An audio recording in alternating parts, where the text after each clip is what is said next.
With Russia on the back foot and getting increasingly desperate by the day, will the two leaders meeting in Uzbekistan test China's no-limits security pact, and what implications could it have closer home?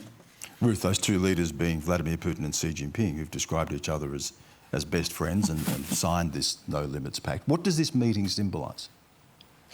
It's a very interesting moment because the rapprochement of these two leaders allowed Putin, to make his move, right? Because in 2021 they started having these joint proclamations, and the commonality was to take down America and have a new kind of understanding of a new international network.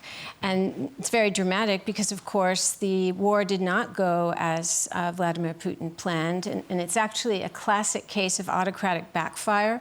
He started this war in a situation of isolation and hubris. He didn't consult with his military, didn't consult with the experts in economy and sanctions.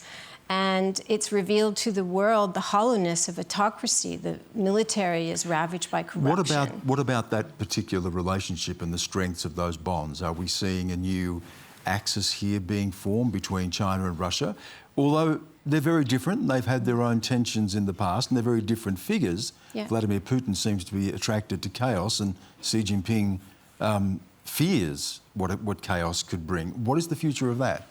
Yeah, I think that there was this idea that they could partner against this common enemy of America. And I think that the advent of Biden and the very, very strong democracy posture of America, that Nancy Pelosi went to Taiwan, that's a really big deal.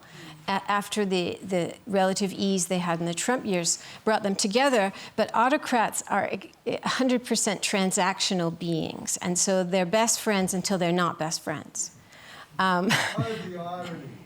Oh yes, it's always been like that, right? And so if we'll have to see what happens if it's not in Xi's best interest to be with somebody who's getting into worse situation by the day, then that alliance could very well fray. I might just go quickly to you, Eric Abetz, on this. How do you see this moment, and what about the capacity, the resilience of the United States? That's being questioned. It's pulled out of Afghanistan recently, and that's being questioned, as whether it has the ability to meet this challenge, and a role of a country like Australia. Just quickly. It reminds me of the Hitler-Stalin pact that was entered into, completely transactional. Non-aggression pact. And then when it didn't suit, of course, Hitler then went back on it, so it doesn't mean much.